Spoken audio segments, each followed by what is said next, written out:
Hi everyone and welcome to our webinar with our lovely Vivian from EAP. As I say in my emails, I want you guys to kick back and relax when we're watching these webinars. They're supposed to be nice and relaxing to watch and, give you some tools to help build your buoyancy in this topic particularly. As you can see, I'm very relaxed right now. I've got my little girl with me and I hope you guys enjoy the session and I'm going to hand you over to Vivian now. So here she is. Hi guys, can you all hear me okay? Yep. Okay, great. Um, so the sound, is there a bit of feedback coming in there, guys? I'm pretty sure. Yeah, we might have to mute some people Yeah, just in case. okay. Oh, that seems Um, that's a wee bit better, yeah. So look, I'm with you for the next hour, and as Jessica said, my name is Vivian, and I'm the training coordinator with Access Wellbeing Services. And another umbrella of what we do is EAP services.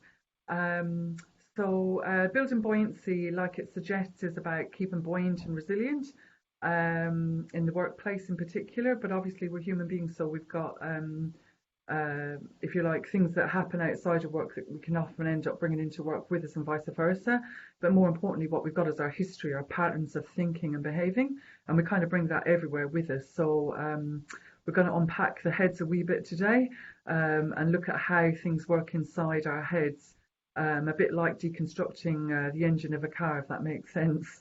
Um, so before we get started, look, I'm just conscious because of the content about having group agreement. And thanks, Jessica, for just before you started recording there mentioning confidentiality. If I could just ask everybody to keep whatever was spoken about during the session here today confidential. Some people accidentally breach confidentiality by, I don't know, maybe wanting to validate somebody afterwards, but it's always being aware that you never know who's standing behind you. But also, once a person leaves the workshop space, they may not want to talk about it. So even though your intention might come from a good place, it's probably best if you don't. Is that okay with everybody? Yeah. Yep. Okay, thanks. Um, so again, just being mindful again that everybody's got different values, different things that are going to trigger people. We've all got our own sets of unique beliefs, and so on and so forth. So, is there anything in particular that you guys want to put in place so that you can work effectively as a group today and just to keep things safe? Okay, well, look, if anything comes up for anybody at any time, just feel free to mute your mic, block your video, and take five. And I'm certainly happy to chat at the end with anybody if it does trigger them or bring up anything for them, because we are talking about mental health. Hopefully, that won't be the case, but if it is, just to let you know that I'm here on hand. Um, Expectations. Is there anything in particular anybody wants to get out of this workshop? I think just techniques. I would like some techniques when you say going through a bit of a rough patch. Yeah. Okay, well, hopefully by the end of it, you'll have picked up a few bits and pieces. And this is designed to be an interactive workshop, guys. So when I throw a question out there, I'm hoping I won't get too many tumbleweeds. So it would make for a very top-heavy me talking the whole way through otherwise, but it'd be great to get some of your own examples so we can use those to dissect what's going on inside of people's heads. It would be really useful. So feel free to jump in when I throw out questions. Um, okay, so the first question I'm going to throw out there is, what is mental health? A state of well-being that allows a person to participate in everyday activities. I'm impressed. Most people usually start off by giving me the opposite and tell me what mental illness is. Yep. Um, yeah, and I think about mental health in this way. Look, if I said I wanted to be physically fit, um, I mean, do any of you guys work out in the gym? Yes. Yes, that was a reluctant yes. Um, so do you mind me asking, how often do you go and for how long? Well, I'm a bit different. It's just speaking, by the way. I Yeah. don't go very often now, but I used to go 3 times at least, at least an hour each. But Yeah. how about everyone else? Let's get you guys involved now. Anybody else go? I've stopped going. Okay. COVID? Yeah. And what I was trying to do was draw a parallel. Look, for somebody to be physically healthy, if I said to you, look, I'm eating in McDonald's 7 days a week and I go for a gentle walk once a month for 10 minutes, I think your expectation might be that as I probably wouldn't be physically doing too well. The same thing is true of mental health. If somebody wants to be mentally healthy, just like Jess was talking about there, you've got to have really good routines, and it's the routine that's important. It's not necessarily doing it for hours and hours every day, literally 40 minutes a day, 45 minutes a day, a very focused work on mental health, you know, roughly 4 times a week. That's what's required if you want to have good mental health. So we're going to be looking at your rituals and routines as part of that for staying mentally health and well-being. And what most people do is they don't really think too much about mental health until something happens in their life and they're not feeling too good, and then suddenly they're scrambling or they're going to counselling or whatever it is. And really, that's kind of like, a bit after the horse has bolted from the station. So it's all about prevention. Uh, so what is anxiety? We're going to start off first of all by looking at some of the signs and symptoms of when somebody's not traveling so well. So what is anxiety, guys? I think anxiety being racing thoughts, like not being able to settle your mind and worrying a lot. Yep, absolutely. Any other thoughts?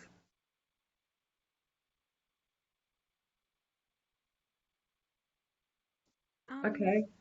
Sorry, go on. I find it can be overthinking a lot. I think personally I overthink quite a bit, and that might be a bit of anxiety.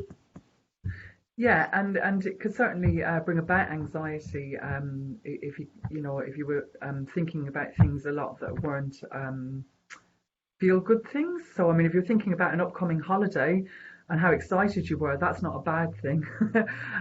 So it depends what you're thinking about. So I mean, if we're going with the textbook definition, there you go. A mental health disorder characterized by feelings of worry, anxiety, or fear that are strong enough to interfere with one's daily activities. But what I think of anxiety as is someone who's projecting into the future, whether that's 30 seconds from now or 3 years from now, but the habit is catastrophizing or thinking about something bad or awful that's about to happen. And that can be as simple as, you know, I might make a mistake, but again, catastrophizing what that means. In other words, there's going to be this awful consequence and magnifying what the consequences is going to be like for themselves, so it can be a fear of pretty much anything. But the main characterization is that it tends to be future focused and a fear of something bad happening and exaggerating what the consequences might be. So when you think about symptoms of anxiety, do you guys have pen and paper there by any chance? If not, it's okay. You can just reflect and think about it. So you can see 4 headings there: your emotions, your cognitive thoughts, or in other words, how your thinking happens, um, the behaviors, and um, your body. So under the 4 different headings, just think about if I rocked up here tomorrow and I was very, very, very, very anxious, say on a scale of 1 to 10, kind of like an 8 plus, what would you think I would be feeling? What would I be thinking? And what's really important here is what would I be saying to myself and how would I be saying it?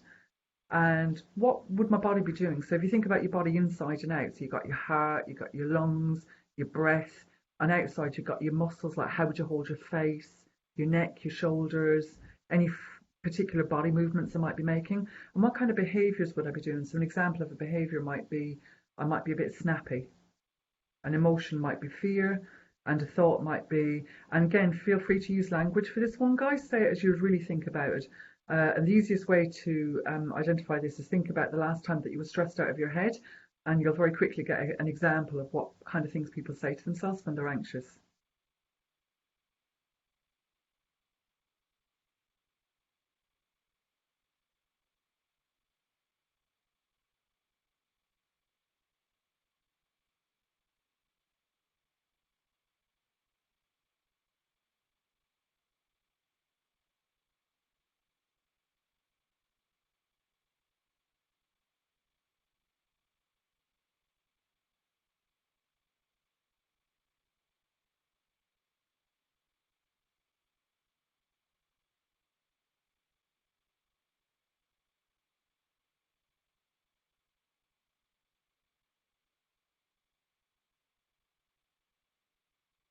Okay, so what kind of emotions did you guys have? Yeah, go ahead. The things that I came up with, I don't know how to describe the emotion exactly, but being on the verge of tears. Sometimes when I'm uptight, I feel like I'm going to cry. Okay. So, and then I figured as far as cognitive was concerned, just especially if you were at work or someplace where you needed to be a little more focused, being distracted would probably be a cognitive, not being able to focus. And then physically, probably like twitchy behavior and maybe even flushed. Sometimes, your face feels flushed and just behaviorally being short tempered and snapping. So these are things that I do. I don't know. Yeah, no, those are great examples. So just bringing it back to, the way you said in your thoughts, you might be concerned. So if you were concerned, what did you think your self-talk is? What kind of things would you say to yourself if somebody was very concerned? Um, they're nobody's going to listen to me when I do this presentation. They'll think I'm stupid. Did I do Brilliant. enough preparation? Things like that. Yeah, great, great. That was exactly what I was looking for. Anybody else got anything to add?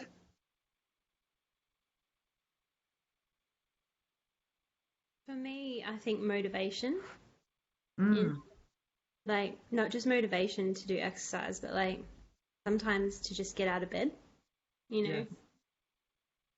yes. And what I would say is when you start to get to that level of motivation to get out of bed, I always say anxiety and depression are like best friends. They tend to go hand in hand.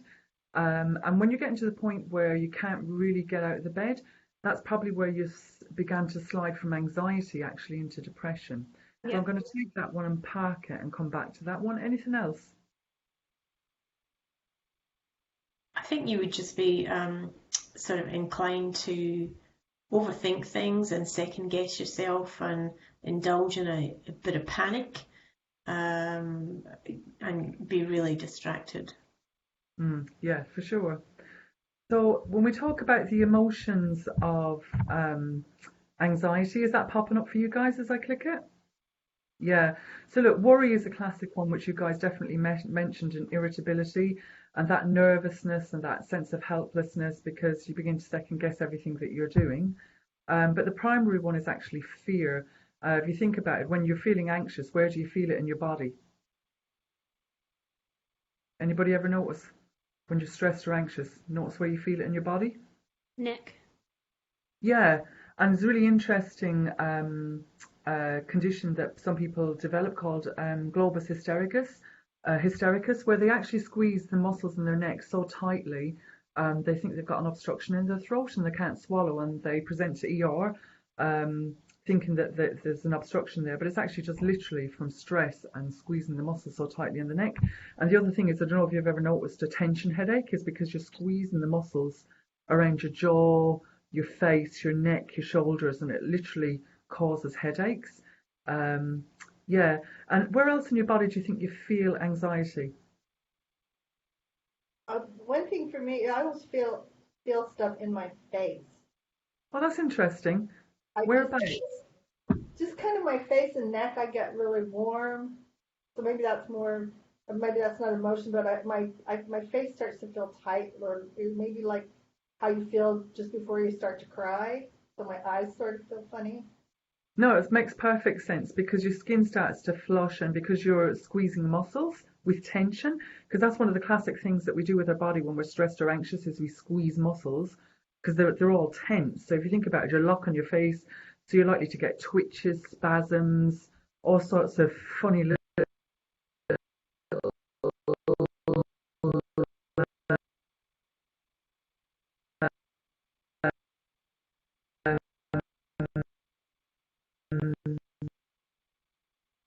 so that you don't cry, liquid, and that's fear.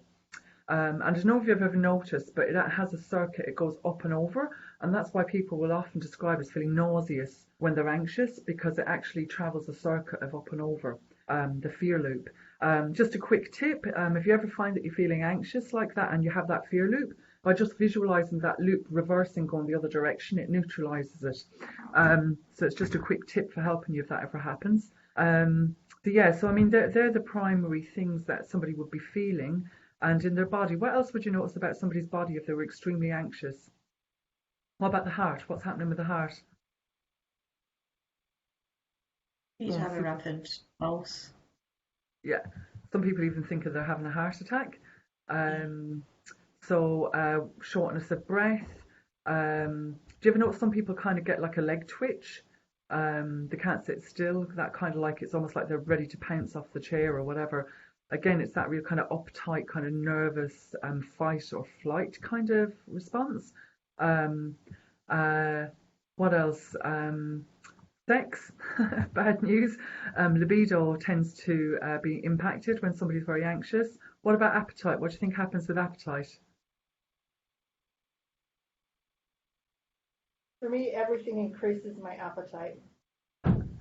Okay. But interestingly, with anxiety, yeah, and it can go either or. But the pattern generally with depression is people tend to eat more, but with anxiety tend to eat less. But it's not the same for everybody, obviously. Um, yeah, and so we got the thoughts. You get a loss of confidence, racing or repetitive thoughts, um, impaired judgment. So why would you think somebody gets impaired judgment? You're not able to process things calmly because you're in too much of a panic and think that you're incapable of making the right decision. Yeah, so you start procrastinating, being overly Yeah. cautious, avoiding, maybe taking longer than you would normally take. You may even begin to avoid doing things and passing it on to somebody else. So it can affect your performance on a number of levels.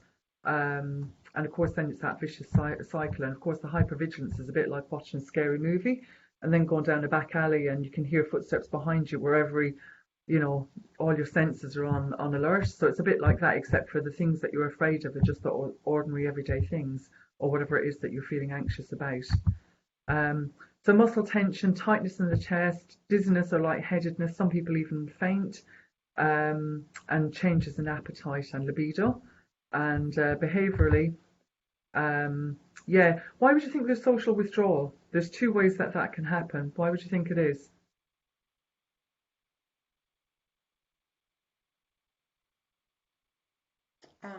Poor motivation and fear of being in a social situation.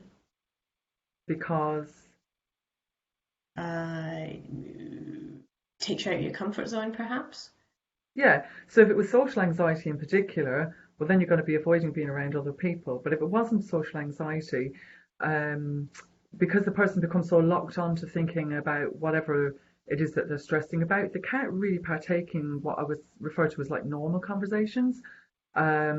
Because all they'll want to do is, you know, kind of isolate and think about, you know, the problem or the thing that's stressing them. On the other hand, if they do talk, they're more likely going to want to talk about the thing that they're obsessing about. And of course, what's going to happen to all the friends after a while? Yes, they're not going to want to hang around. So it leads to social isolation, and of course, increased use of alcohol or substance misuse. What would you think is the preferred drug of choice? We're talking illegal drugs for anxiety.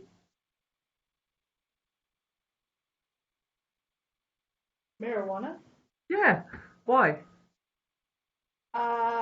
I gather it has a like it can make you feel less anxious. I don't know. I've never used it, so I don't know. Yeah, because it helps to relax people. So in the short term, it can feel like a good coping strategy. But of course, the long-term effects or the medium to long-term effects are going to end up causing even more anxiety. And of course, alcohol is the same. In the short term, it can feel like a solution. But of course, if you ever hear yourself saying, I need a drink to relax, just watch out for that red flag. And it's just recognizing, look, it does meet a need in the short term, but the long term, it causes twice as much problems. So it's about finding other ways to relax and just recognizing it for what it is. So there we go. That's just an overview. I've sent through these slides, by the way, to Jessica. So I'm sure she'll share them with you guys afterwards so you can read through them at your own leisure. So depression, let's compare it. Okay, just take a moment to do a comparison under the four headings again. So what are you thinking? In other words, what are you saying to yourself and what are you choosing to focus on? What are you feeling? What are the primary feelings that go with it? What's happening with your body differently compared to anxiety? And what are the kind of behaviors that somebody who's depressed might have in comparison to anxiety? Because they're actually very different ends of the spectrum.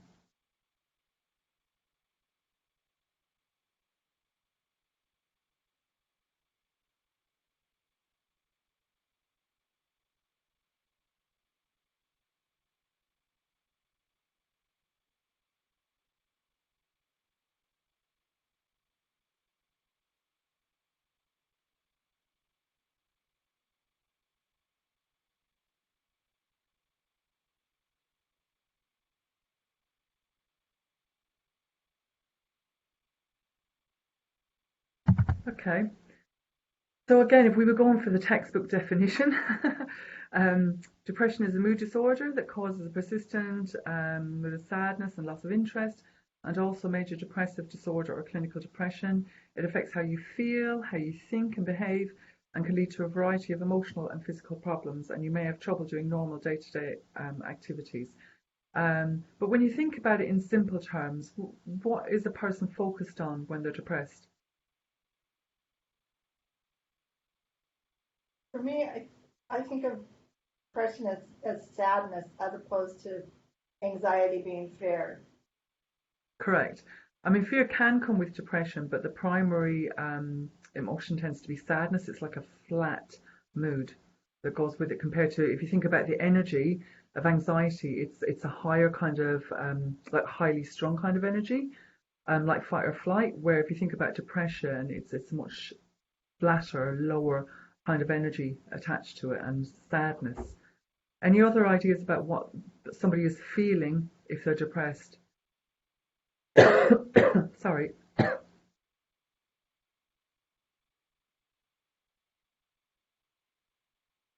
No other takers? Feeling worthless or apathetic or just uh, overwhelming sadness, I think, maybe. Yeah. And Sorry. so, yeah, that's great. Sorry. Did I interrupt somebody? No, I thought you had my cats. No. Yeah, the cat. Sorry. That's okay. The cat can join in too. Yeah, so you hit pretty much all of them there except guilt, but I think in a roundabout way that's what you were getting at. Why do you think somebody might be feeling guilt if they're depressed? I just for example, from sometimes I feel when I feel down, I feel guilty because I've got so much to be happy about. Yeah. There's all this other stuff that's good. So what's my problem? Why are you feeling down? So Yeah, it's all that's the shoulds, isn't it? I should be grateful for what I have. I've got everything to be happy about. Why am I feeling this way? So then you start to feel guilty because you can't do the ordinary everyday things or find joy out of the ordinary everyday things, and that sense of guilt that you're not good enough. So thoughts. So in people's thoughts, there tends to be a real lack of interest in things that they previously would have got quite a lot of joy out of. Memory and concentration is affected. Tend to have a negative outlook. What do I mean by that? What's somebody focused on if they're depressed? nothing's going to ever get better. That's right. So whether they're looking to the past or whether they're looking to the present or the future, that's the lens that they're wearing, is that things are bad. So it could be they have had maybe a bad past story, and therefore everything in the future is going to be bad. They've got nothing to look forward to.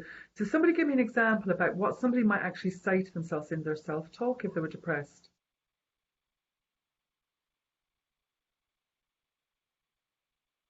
I'm happy to talk, and if I'm No, going overboard, forgive me.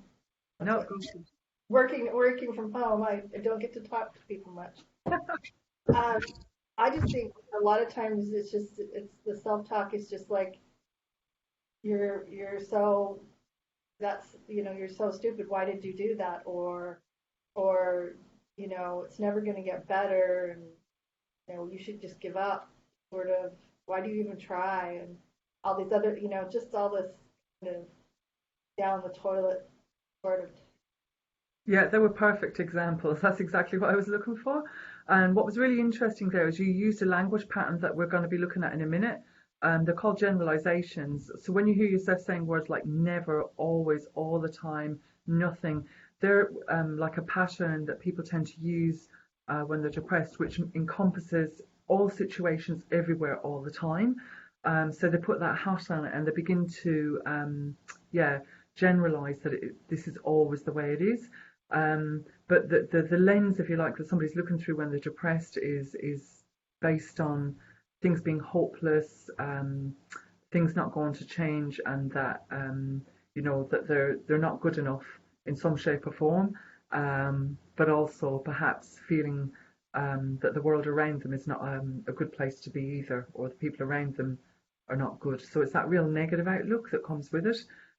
Thoughts of death or dying is quite common with people with depression, and they can even romanticize their own death. Why would you think that is?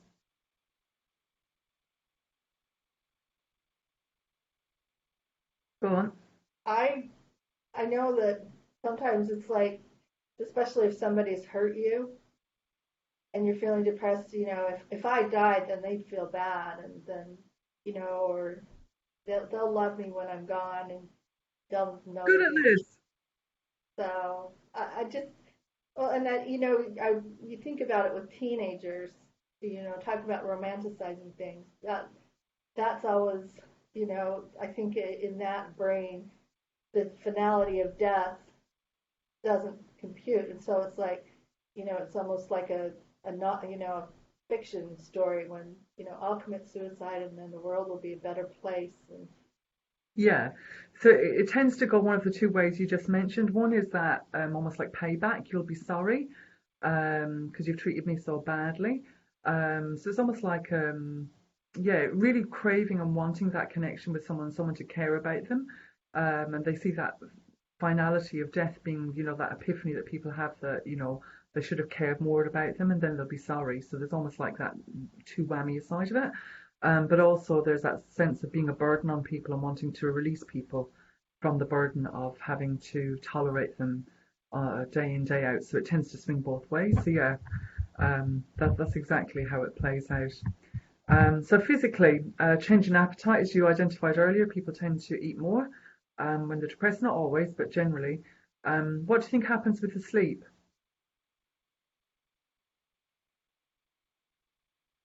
probably sleep more to Yeah, avoid stuff. yeah. If you think about it, when somebody's feeling apathetic and flat, you've got no energy for anything. So sleep is a really good escapism. It's just kind of pull the doona up over your head, go to sleep and block the world out. Um, so if you think about it as a sleep pattern, if you're sleeping all day, what's going to happen at night time? Yeah.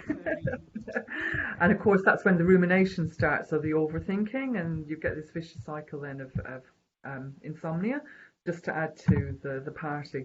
So behaviourally, look, neglected appearance is pretty common, and that can be the house environment or the way that they're dressed.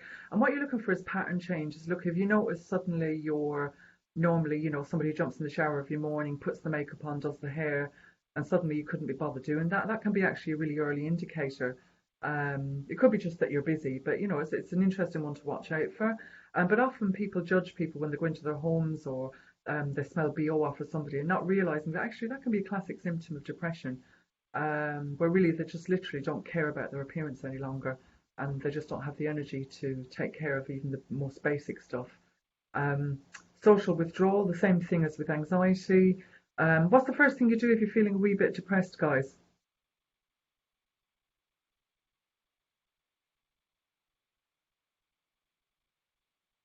Eat chocolate. Yes, and then what do you do? Have a glass of wine. A glass of wine, that's right. Okay, then what do you do? Not quite sure. What do you watch on telly? You I watching don't comedy? have a particular, yeah, no. You watching comedy shows? I like to watch murder and Yeah. British crime drama. and that's quite common. So normally somebody who's in that space, they'll watch things that are quite negative. So, and will in some shape or form match the cynical view that they've developed of the world, because we mirror from the inside out. So everything that they read, everything that they look at on the television, everything. Oh, are you there, guys? Hello, Jessica. Yep, we're here. I'm Oh, here. you all disappeared there for a second. Um, yeah, so if you think about it, it's fairly typical when somebody is feeling depressed that they will listen to music with sad lyrics or that matches what their inner story is, and so on and so forth. And social withdrawal is a real, key sign. If someone's usually quite sociable and suddenly they um, stop wanting to connect with friends, that can be a real indicator that somebody's on a bit of a downward spiral. And when they talk about risk taking, what kind of things do you think are risks?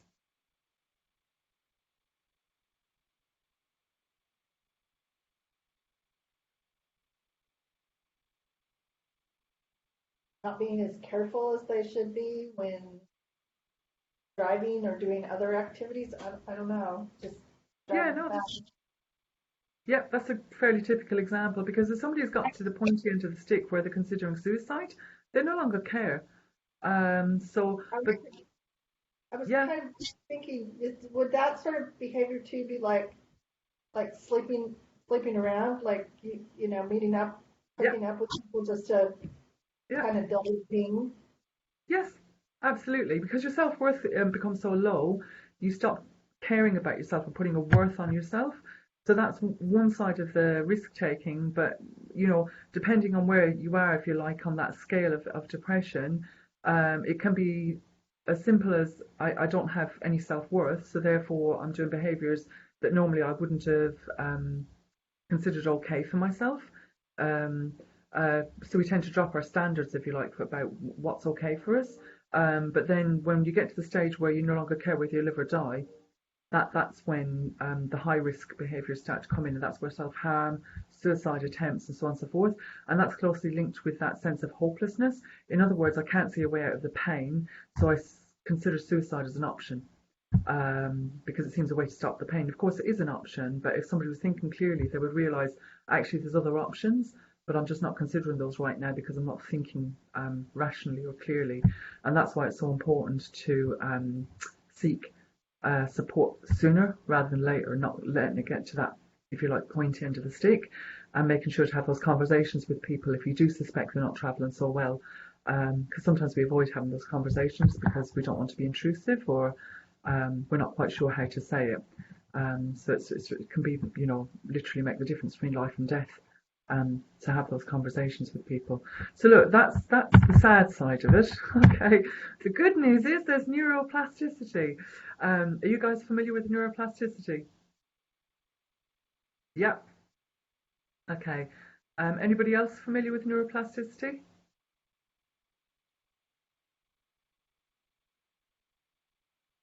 Is everybody else still online there, or are they gone?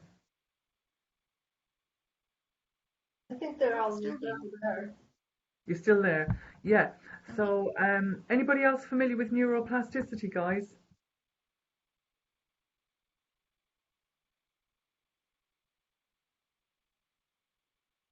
I wonder, can they hear me okay?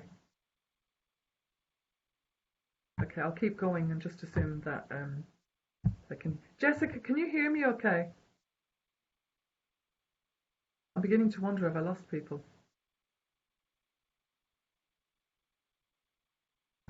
Hmm. I've never used this system before, so I've got no way of checking. I can send a chat out and see if people Yeah, are will you just ask if people can hear okay? sure. I have a feeling I'm on my own with you. Sorry, I am here. I've just been getting a few phone calls.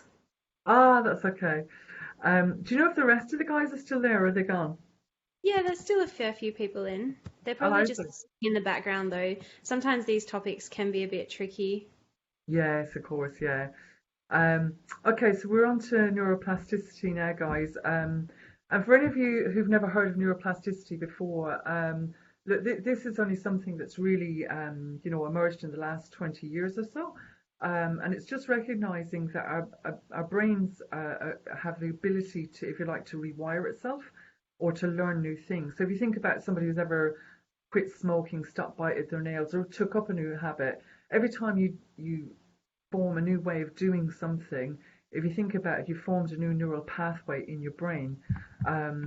So when we think about things like mental health issues or wanting to develop any attitude change, that's just neuroplasticity in action.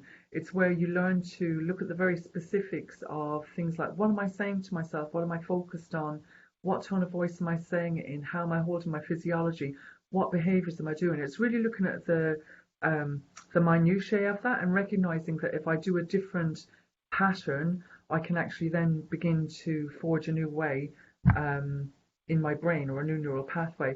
Anyone any ideas how long it takes to change, or how long it takes to grow a neural pathway in your brain? Not sure. 28 days. Yay! Who's that? Jessica? Did you actually get that? Ah. I just know that that's how long it takes to break a habit, so. Yeah, that's because that's how long it takes roughly to grow a neural pathway. And the reason why is, if you think about, not the reason why, I mean, if you think about going to the gym for roughly 40 minutes a day, 5 days a week, you're talking about that level of repetition if you want to change a habit. Like, obviously, if you only do 5 minutes once a week, it's going to take a lot longer. But it's that repetition of habit and the rituals and the routines that help to form the neural pathway more quickly, if that makes sense. Do you ever hear of mental rehearsal with sports people? I think so. Yeah, so if you look at anyone who's into sports, you'll know that, like, Olympic champions and people like that, their coaches don't allow them to actually pick up the tennis racket or the golf club or anything like that if they're up in their game or improving their standard, because what they will do is get them to actually mentally rehearse it or visualize it, because the unconscious mind actually doesn't know the difference between what's real and imagined. So by visualizing it repeatedly, the brain then says, oh, I know how to do this, I've done this already, because it's imagined it so many times. So when they actually go and do the move in real time, they find that they had far better results than not visualizing it beforehand, if that makes sense. So that's why things like mindfulness, guided visualization, hypnotherapy, and things like that I found to be so effective in any change that you want to make in your habits, because the unconscious mind, if you like, is preparing the way by forming a new neural pathway just by visualizing it or thinking about it, having succeeded already. Does that make sense? So I'm going to attempt to play a quick video for you, and hopefully it will play. If not, I'll skip on. Sorry, I've never used this platform before, so I'm not entirely sure. You can find out. Can you see that, guys? Is there a YouTube clip just popped up? No. Okay, I've got a suggestion. Why don't you just click the link yourselves? Can you see the link there No. on the slide? No, there's nothing in the screen. It's just grey. Bear with me. So.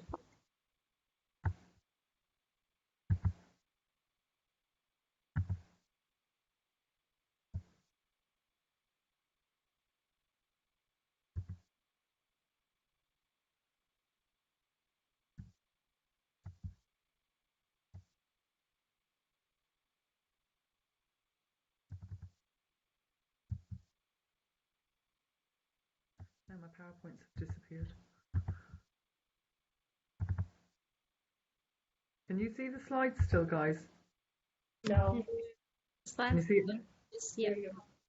Can you see that link there? Yeah, but we won't be able to click on it because we're just viewing a mirror. Ah, okay.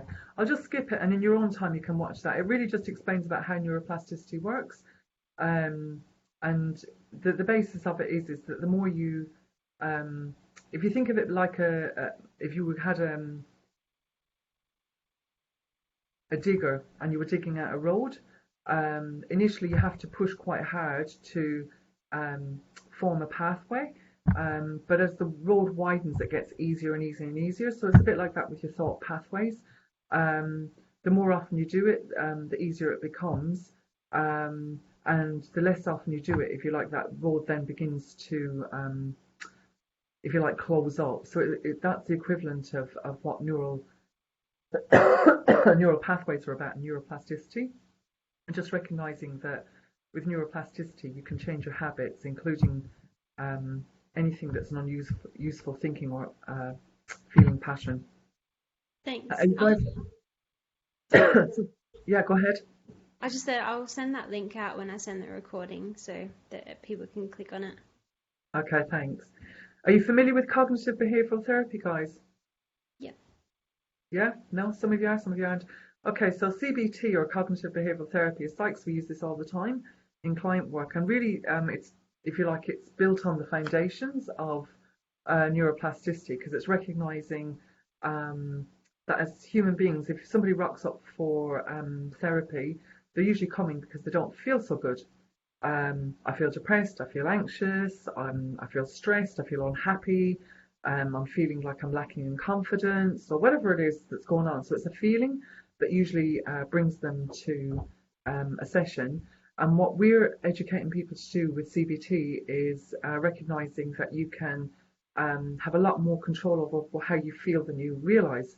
And it's based on a model. So if you look at that model there, it shows you cognitive, in other words, your self-talk, your beliefs, your values, your thoughts, combined with the how you physiologically hold your body. So remember when we were talking about anxiety, we said, oh, your muscles are tight, you breathe shallow, you're a bit twitchy. So that's how you're holding your body. And what you were saying to yourself is, oh, what if I do a bad job with a presentation and think I'm stupid? That's your self-talk. But it's recognizing as well that 7% of communication are the words that you use, 38% of it is your tone of voice, and a massive 55% of communication is actually your body language. So people often underestimate the importance of how you hold your body, and focus a lot on just what they're saying to themselves. Has anyone here ever tried to change a dodgy belief that they had, or self-talk that wasn't useful? It can be a bit tricky. You have? Yeah. How did you go? Um, it's still a work in progress. One of the things I have a problem with is I um, have an angry voice with myself sometimes. And so what I try to do is make my self-talk kinder. Instead of like smacking myself, I go, oh, okay, so still work in progress. So I'm aware of it, but I haven't achieved it yet, I guess you'd say. Because it's tricky. It's a habit, and you've probably been doing it for donkey's years, like as we all have. Not saying that you're old. I'm just saying that we've been doing it for a long time because we're adults. I'm Um, pretty, um, so if everybody just for a minute think of your favorite cartoon character. This is a simple trick I learned years ago, and it's saved me more times than I can mention. So who's your favorite cartoon character? I don't know. Or just a cartoon character. It doesn't matter which one too much. Bugs Who? Bunny. Bugs Bunny. Who's yours, Jess? The Little Mermaid. Oh, cute. Okay, anybody else got any cartoon characters? Everybody else is very quiet. Okay, well, for those Sylvester. people, Sylvester, yeah, I love Sylvester. Okay, so what I want you to do is just remember, you don't need to share this. This is just all in your own imaginations that I want you to do this. I want you to remember the last time that you were stressed or angry or, I don't know, depressed or whatever it was, just, not a terribly good mood. And try and remember exactly what you were saying to yourself. So you're saying, oh, you idiot, why did you say that? Or whatever it was that you were saying to yourself. Some of us are very good at beating ourselves up. Whatever it was you said, and just trying to remember the exact words. But this time, what I want you to do is use your cartoon character's voice to say whatever it was that you said to yourself in, and just see the effect it actually has on you.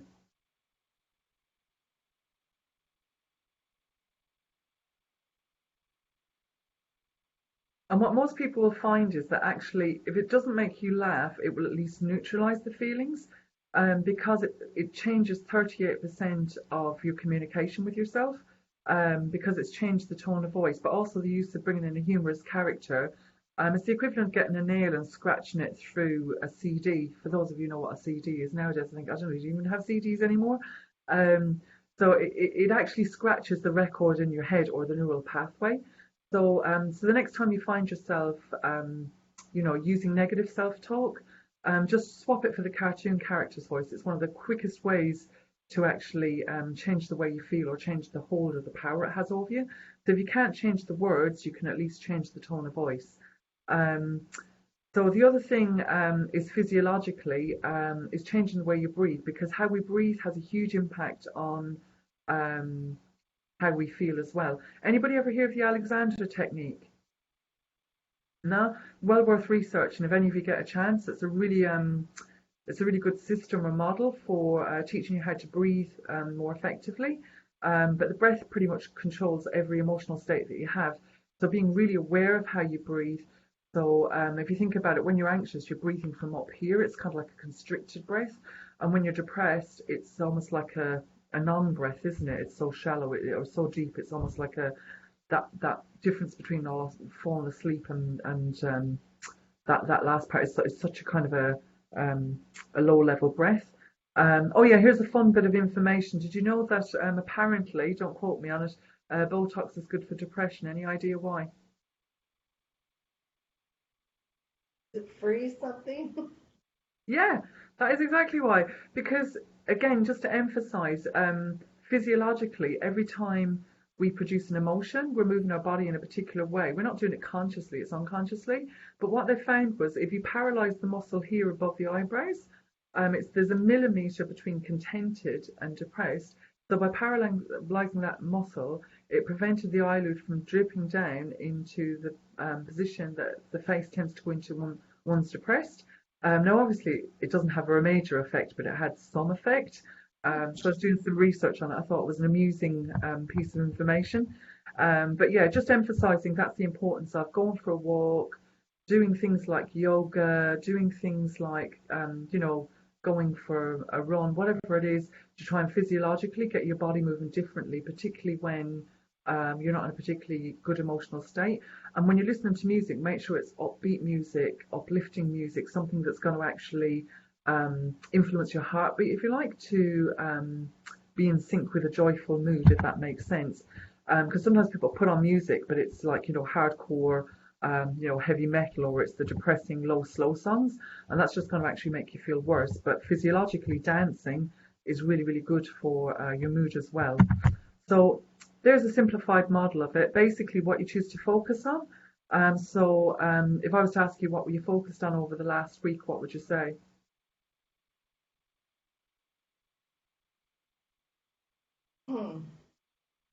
That's hard to even. What I need to Yeah, do. sorry?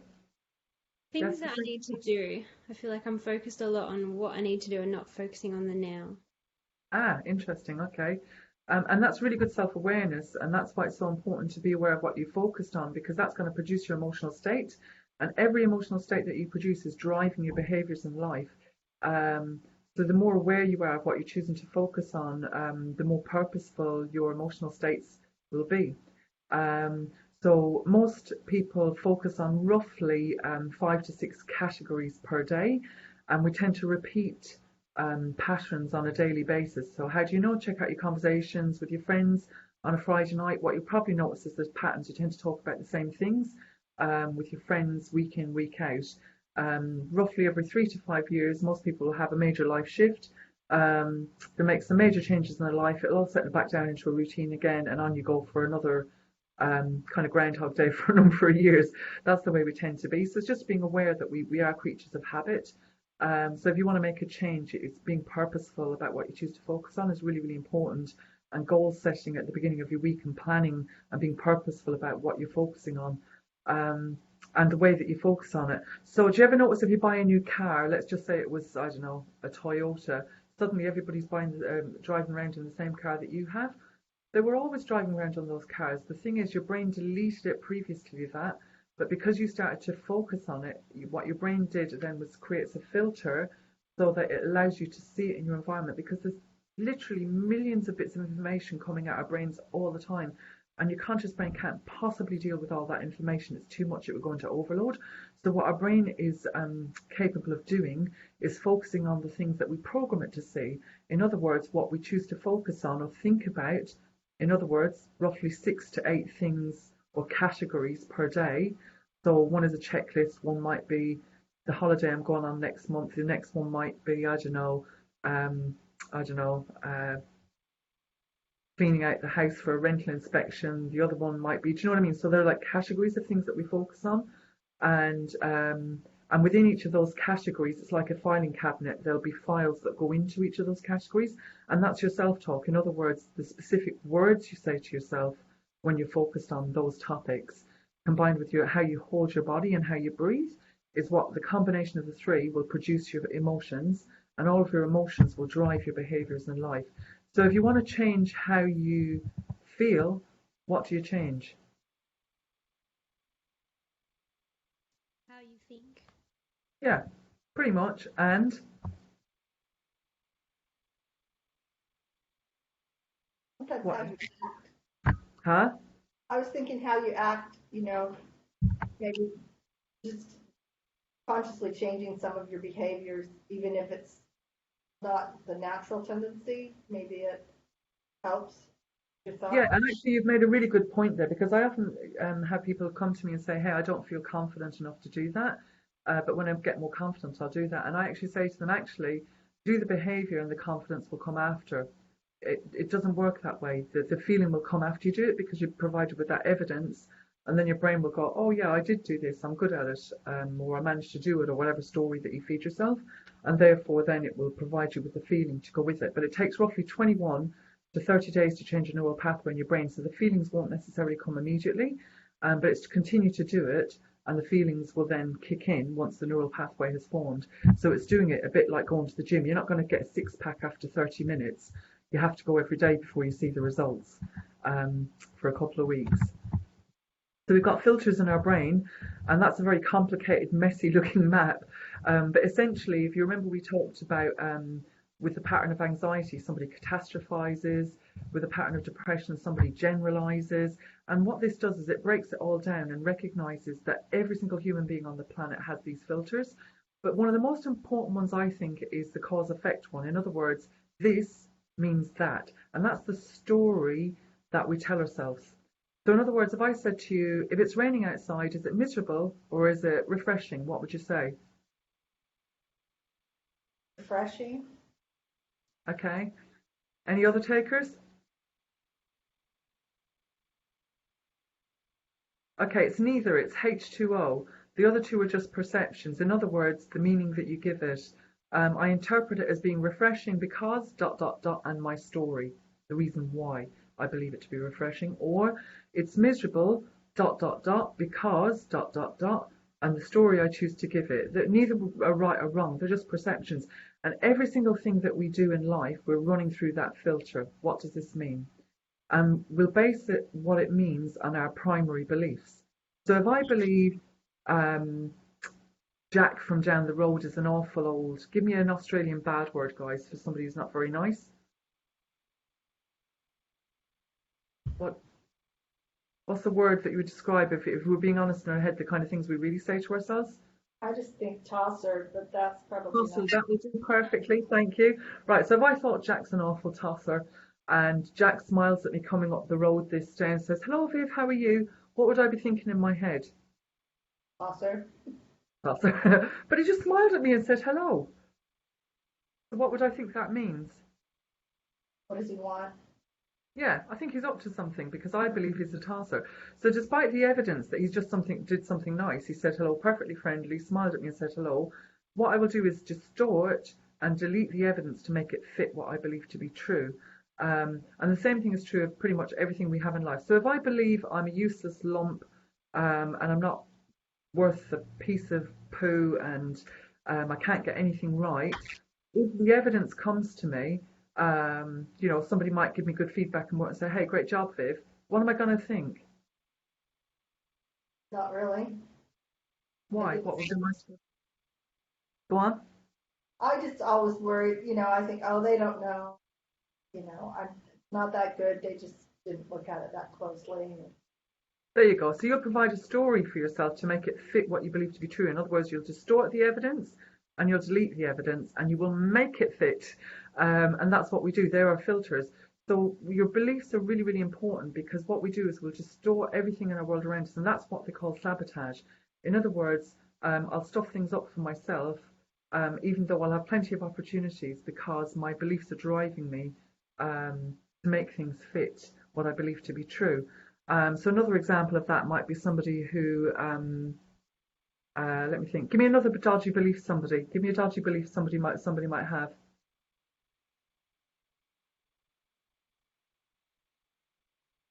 I've got hundreds of them, but I should let other people have a chance.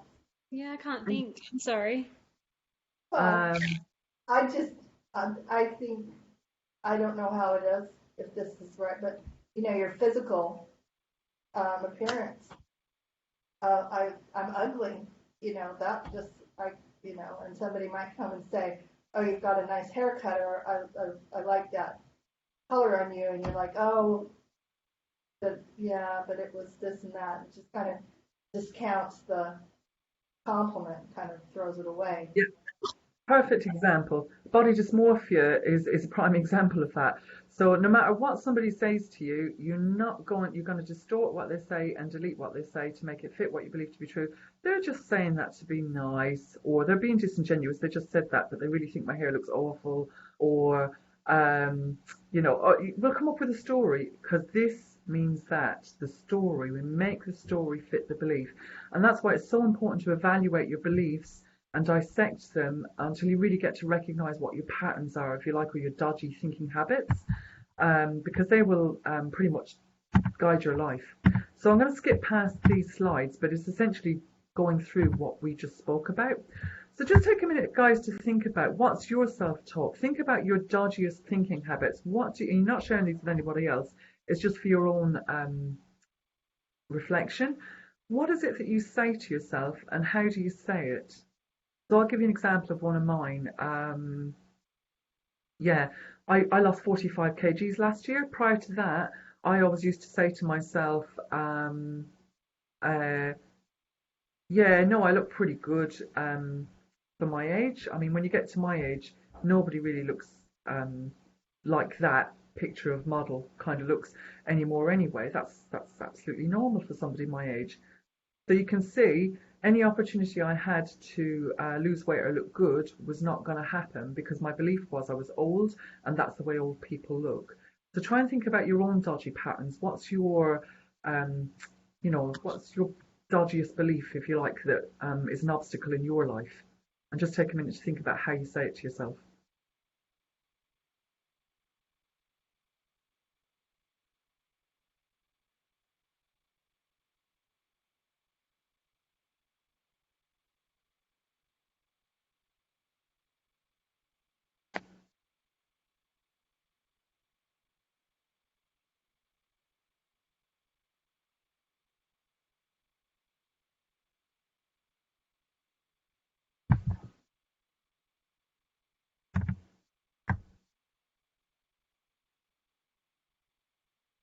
And in terms of neuroplasticity, guys, or CBT, this activity I cannot, I hear people talking about self-care and their toolboxes, and people talk about going for a walk, spending time with loved ones, spending time in nature, and they're all absolutely amazing things. But this is what I think of as the bread and butter, or the foundation for self-care. This belongs in everybody's toolkit.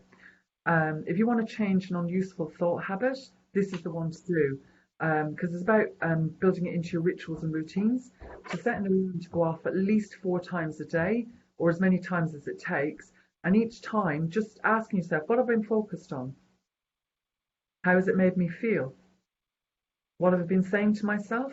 How useful is that thinking? You'll know if it's useful or not, because it'll make you feel bad, or it's not serving you well in terms of where it's going to guide you or sabotage you, and what's a more useful thought. And that can be the tricky bit, is finding an alternative thought. But with practice, you can find that it gets easier.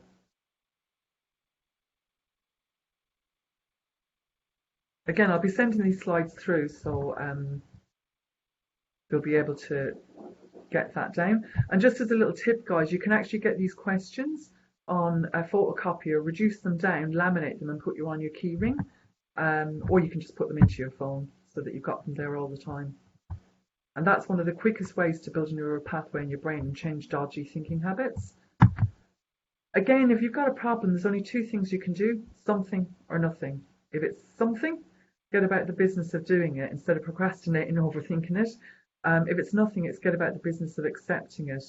It's surprising how many people say to me they've accepted it, but yet they continue to think and dwell about it for the remainder of the day. If you've truly accepted something, it means you let it go, and it's that acceptance that right here, right now, I can't think of a solution, but that doesn't mean I can't come back to it tomorrow. But when you make your peace with something, it means you park it, you put it to bed, and that's where. Do you remember we spoke about the cartoon character? That's where you might need to use some of those tips and tricks to actually distract yourself, or get music on, get up and dance, or just reframing. There's some really powerful questions that you can ask yourself that can sometimes help you to reframe a problem. So what's good about this, or what can I learn from this, or even if I can't take the learning from it now, I wonder what I might learn from this down the track. So sometimes if you put time against a problem, you realise that previous problems you've had in your life were great teachers. They taught you great things about yourself. So it's about giving context to current problems and realising right now it probably seems unpleasant, but at some point in the future this will serve me well if I can take the insights and learning from it. So it's just giving it that reframe. What's good about this? So I'll leave this final activity with you guys. Who and what's most important to you? If you look in Circle A, you just write down the initials of who and what's most important to you.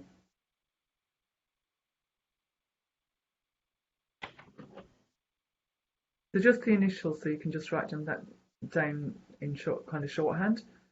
Who and what's most important to you?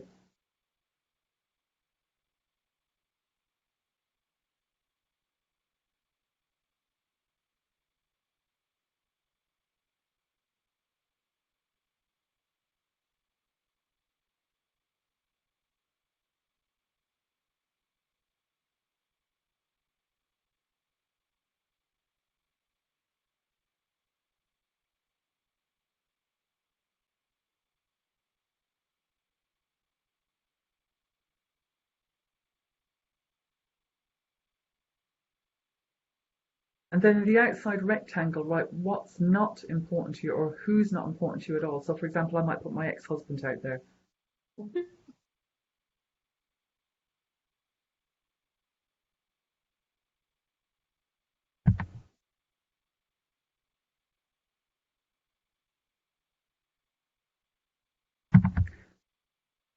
And then in your own time, this is one you could probably take a good 20 minutes with at some point if you have a chance, and really reflect, where do you choose to focus your energy and time? And the mental side of that is the one that's probably the most important. And here's an example. I've often had people say to me, my son is my world. He's the most important thing in my life. I can't stand my job, hate it. My manager really gets on my nerves, on my back the whole time. Go home from work, the little 3-year-old son comes up, look daddy, let me show you my picture. And the dad says, no, not now son, I'm busy thinking about who? The person in work I can't stand and the job I don't like. Can you see the contradiction?